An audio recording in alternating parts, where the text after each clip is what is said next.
Decía que sí, al Jacobi cuando me preguntó si podía organizar una charla friki sobre interconexión de equipos con una Raspberry y me arrepentí pues un minuto después de decirle que sí. La verdad es que bueno, la asistencia me parece estupenda, creo que para las expectativas ahora las hemos superado. Y nada, os dejo en manos de ellos, que como bien sabéis, pues son vecinos de la ría, todos navegantes y sobre todo eso, muy frikis, y espero que puedan ir adelante sin introductor y a mucho descubierto y se les entienda todo lo que van a explicar, los equipos que van a mostrar, y luego abajo en la dársena tenemos 3 barcos donde podréis ver con ejemplos prácticos pues aplicaciones de las que van a ir explicando aquí. Sin más, nada, arrancamos con ellos y a ver qué nos cuentan. Muchas gracias, José Luis.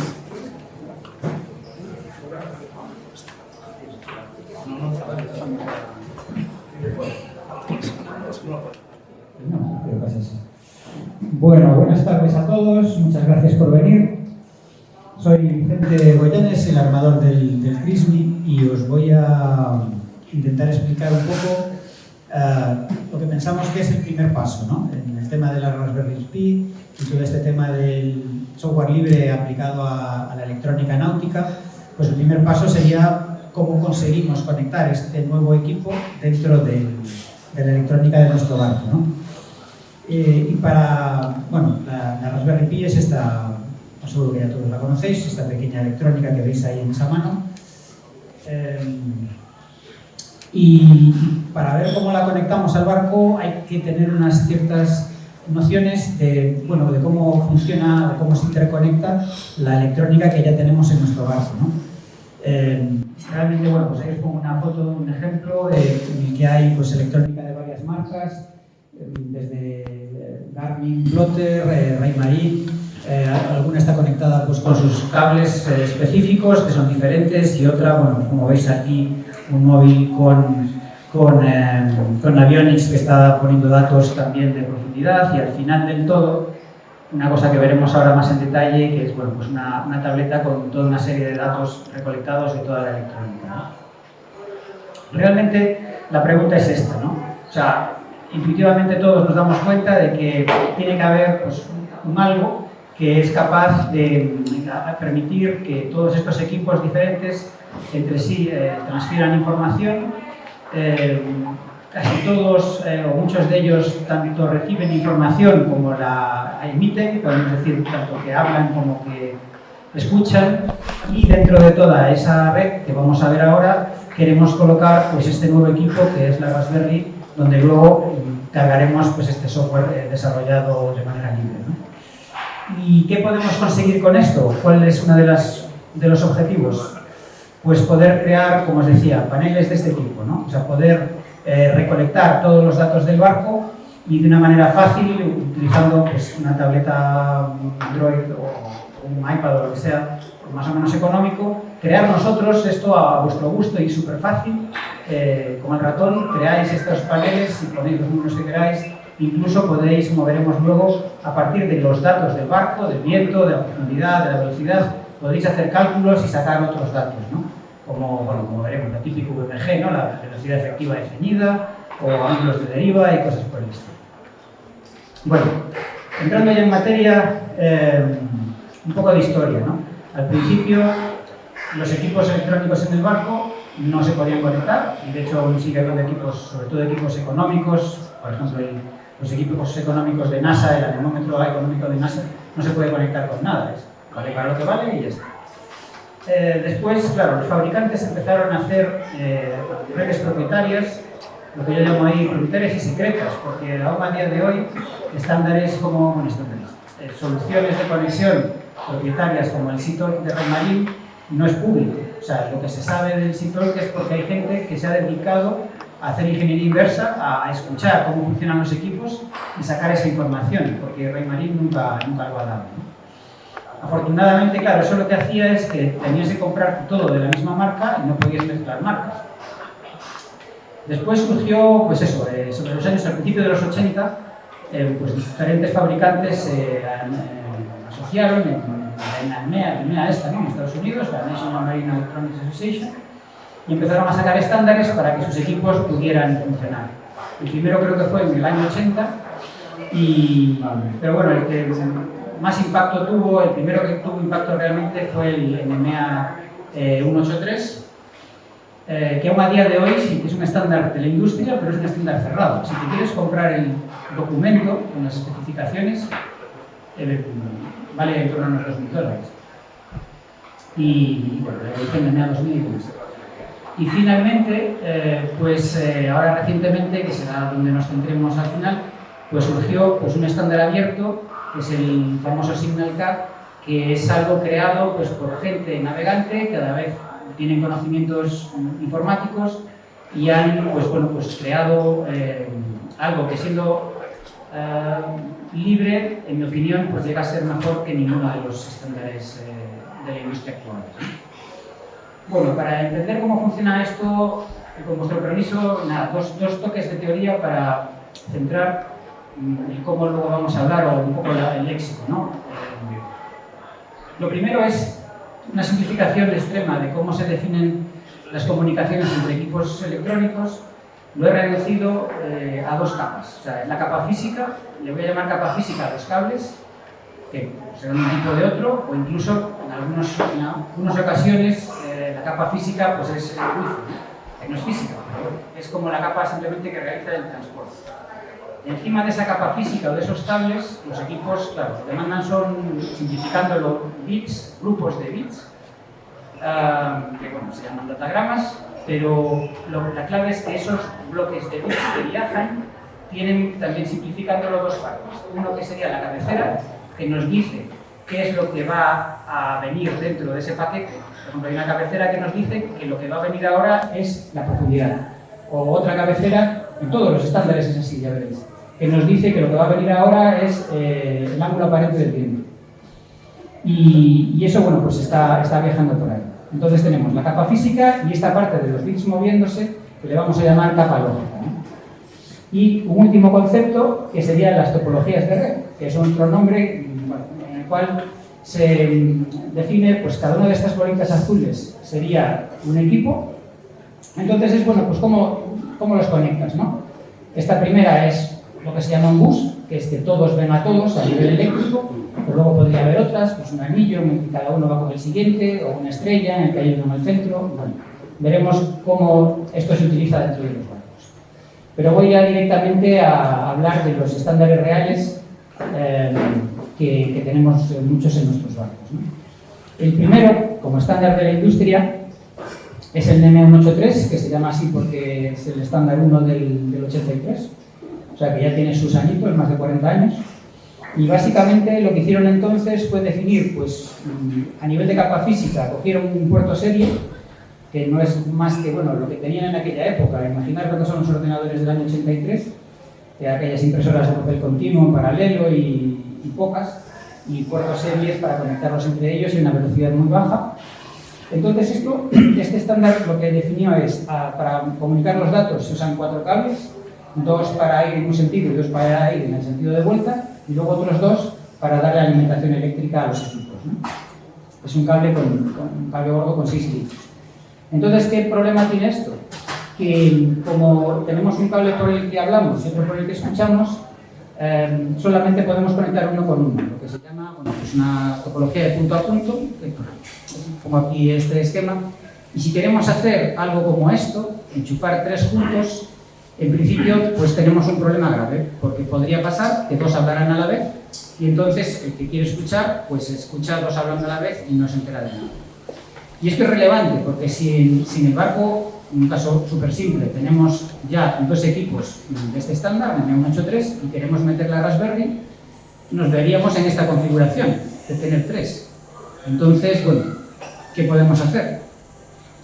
Pues como veremos luego, la solución es que tenemos que ir a una estructura en estrella, donde la Raspberry está en el medio y la Raspberry tiene que tener un puerto para cada uno de estos equipos NMEA 183, para evitar que se produzcan estas colisiones, esta situación de que hablan los 2 a la vez. Esto está más delicado porque si lo montas así, como no se debe hacer, es muy posible que funcione, porque mientras dos no hablen a la vez, parece que funcione, pero el día en el que te coincide que hablan dos a la vez, el día no, en el momento, porque va a acabar coincidiendo. Imaginar que está mandando la sonda los datos de profundidad cada 10 segundos y a la vez también el viento pues cada 10 segundos y que el mensajito ese pues tarda un segundo en llegar. En algún momento acabarán hablando los dos a la vez y tienes esa colisión, ¿no? Y además lo peor es que luego, como repiten cada 10 segundos, si colisionan una vez, en el siguiente intento, a los 10 segundos después, volverán a colisionar y volverán a colisionar. Entonces, bueno, es un fallo complicado de detectar. Luego, la capa lógica, lo que sí que este estándar, aunque es antiguo, creó escuela, ¿no?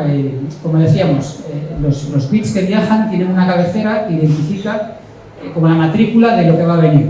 Pues ahí es donde nacieron estas letras que a muchos os sonarán: AWS, la Apparent Win Speed, el True Win Speed, la Apparent Win Angle, el Crossover Ground y demás, ¿no? Las especificaciones estas típicas que luego se han quedado ahí y se llama a los datos de esta manera, aunque se utilicen otros estándares, ¿no? La conexión para conectar una Raspberry al 183 típicamente es con un conversor USB, lo más fácil, que es un conversor a puerto serie, y si tenemos varios, como digo, pues hay que crear un stream. Pasamos al siguiente, que este ya es un estándar realmente moderno, aunque es del 2001, tiene más de 20 años. La capa física aprovecharon el bus de los coches, el CAN bus, adaptándolo al medio marino con este tipo de enchufes más sólidos, ruberizados. Realmente es un bus con el cual aquí ya no hay que preocuparse, todos hablan con todos, ya tienen cada bolita, cada equipo electrónico tiene la suficiente inteligencia para evitar las colisiones, evitar el hablar los dos a la vez, o que si hablan los dos a la vez ya entre ellos se arreglarán para que eso se resuelva. Y un tema importante en este bus, en todos los buses en general, es el tema de los terminadores. Aquí veis, esto es como un ladrón, como una regleta de casa, no tiene más.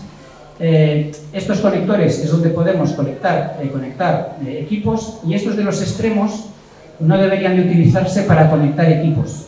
Ahí, si no hay más que esto, tendrían que ir un terminador de cada lado. ¿Y qué son los terminadores? Bueno, pues son como estos tapones que dentro tienen una resistencia. Y lo que hacen es que los datos que están viajando por aquí, es como que cuando llegan al final del cable, alguien tiene que destruirlos. Se los comen, porque si no, esos bits es como que rebotan y van de vuelta y se monta un lío con los que van en la dirección correcta, por simplificar mucho, ¿no? Entonces también, cuando queremos conectar la Raspberry, si está todo esto lleno y vemos que tiene tapones a los lados, por poder el cable encaja, pero si lo colocas ahí, pues posiblemente tengas estos problemas, ¿no? Básicamente al final la configuración correcta es esto, ¿no? Como veíamos, el bus este con los diferentes equipos conectados y al final pues unos terminadores, ¿no? Y la capa lógica para mí fue un paso atrás casi, es más rica, pero los identificadores, esos cabeceras que identifican los paquetes, lo que lleva cada paquete dentro, en vez de ser letras, tres grupos de letras que son fácilmente comprensibles, como veíamos en el estándar anterior, aquí son estos PGNs, que son numeritos, y es bastante bien. Bueno, para conectar la Raspberry, soluciones. Una muy cara y muy buena, fácil, es este dispositivo de Jet Device, que se conecta directamente al bus NMA 2000 y es Wi-Fi. Te va a mandar todo por Wi-Fi, te vale para la Raspberry para conectar cualquier cosa. No necesitas cables ni nada. Después, soluciones como plaquitas para la Raspberry hay muchas. La que yo más conozco es la Picam, que aparte de tener se puede alimentar ya, se alimenta aparte de los datos, va por NMA 2000, también tiene un puerto 183, bueno, muchas cosas.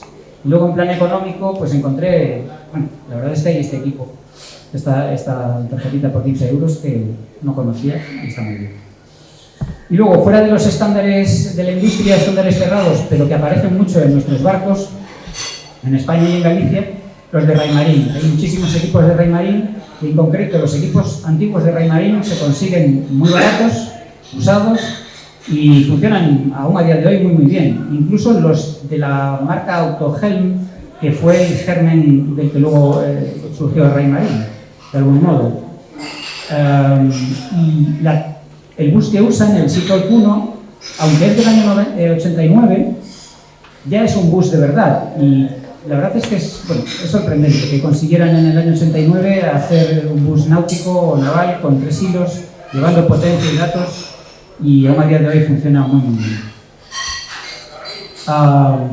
La evolución de este en Raymarine es el Seatalk NG, que realmente pues tiene esta estética, pero en el fondo la capa física es esta que veis, que parece diferente al NMEA 2000, pero la capa lógica, el idioma que hablan los bits por dentro, es NMEA 2000, no tiene más.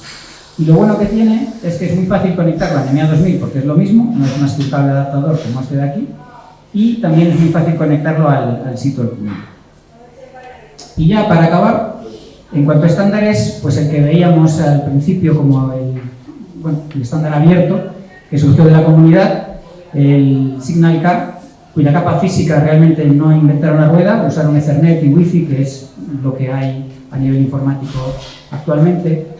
Y dentro de la capa lógica, de los bits que se mueven, han definido las etiquetas que se utilizan de una manera, súper inteligente, pero que realmente ya estaba hecho, utilizando un lenguaje una solución que se llama JSON, que viene de los servidores web y estas cosas, y los nombres se componen de palabras separadas por puntos, y eso da una enorme flexibilidad, son súper fácil de entender para trabajar con él, y desde, por ejemplo, este navigation.speedoverground, que se equivaldría al SOG antiguo, a cosas como electrical.batteries.house.capacity.decharge que permite ya manejar incluso datos más allá de la navegación, datos eléctricos, se pueden hacer datos de motor, un montón de cosas. Básicamente, al final, la solución, aunque luego mis compañeros van a describir las soluciones concretas de sus barcos, es algo como esto, ¿no? La Raspberry Pi se convierte en el centro de aquella estrella que veíamos. Cada equipo NMEA antiguo, NMEA 183, tiene que tener su propio puerto de conexión. Toda una red, si tenemos además una red NMEA 2000 con un único puerto de conexión, ya tenemos todo conectado a la Raspberry. Además, permite conexiones propias de sensores, de sensores climáticos, sensores de temperatura y demás. Y luego, pues todo esto, como veremos a continuación, la gran ventaja realmente es que el servidor Signal-K lo que hace es que traduce todos esos lenguajes que veíamos de los protocolos preexistentes y los traduce y lo carga todo dentro de Signal-K con todos los valores allí en tiempo real y con esos nombres que son súper fáciles de entender. Entonces, con eso, pues toda esta comunidad ha ido haciendo aplicaciones, será lo que vais a ver ahora en la siguiente mini charla, de cómo es súper fácil, teniendo ya todos esos datos, resuelta la conectividad y resuelta la traducción de los idiomas, de unos protocolos y otros, pues podemos hacer paneles con KIP, como visteis, como os enseñé al principio. Podemos hacer con esos datos gráficos, podemos integrar muchos de los equipos de Victron, estos de controladores de placas solares y gestores de energía de todo tipo. Y también lo que os comentaba al principio, es muy fácil hacer cálculos derivados, ¿no? Por ejemplo, calcular el ángulo de abatimiento, calcular, por ejemplo, un problema típico es que el viento verdadero y tanto la intensidad como el ángulo, si la corredera, la típica corredera de palitas, se queda atascada, pues en muchos equipos no te deja utilizar la velocidad de GPS para hacer estos cálculos, ¿no? Raymarine, por ejemplo, no deja, incluso en los equipos modernos. Pues tú puedes coger y calcular tu velocidad del viento verdadera y tu velocidad del viento, tu ángulo aparente, a partir del SOG, a partir de la velocidad del GPS, y pues ya tienes el dato calculado, aunque tu ruedecitas esté atascada, ¿no? Puedes calcular las polares empíricamente, registrándolas y demás. Y básicamente, pues acabo donde empecé, que te permite, pues crear ese tipo de paneles, ¿no? En mi caso, la verdad es que ya, es como todo, lo pruebas, luego estás acostumbrado y ya lo echarías mucho de menos, ¿no? Yo llevo aquí aquí sería el viento aparente, el ángulo aparente del viento, o sea, lo que me da realmente el anemómetro, llevo el ángulo objetivo cuando pongo el piloto de viento. Por ejemplo, en este caso el barco está yendo con piloto de viento, ¿no? Tengo aquí 40 grados aparente al viento por estribor y el barco ahora está midiendo 42, ¿no? O sea que él va ahí. La velocidad del GPS es 4,2, la profundidad 39, el viento, la velocidad real del viento que está calculando él es 21, o sea que estoy ciñendo. Bueno, ya se ve aquí también por el ángulo. El ángulo verdadero del viento es 50. La velocidad efectiva de ceñida en este caso sería 2,9, el VMG, y sin embargo el barco está derivando mucho, ¿no? Está con 22 grados de ángulo de deriva, ¿no? Por lo cual posiblemente aquí habría que hacer alguna cosa para que esto fuera mejor. Y hasta aquí estaba mi presentación. Muchas gracias.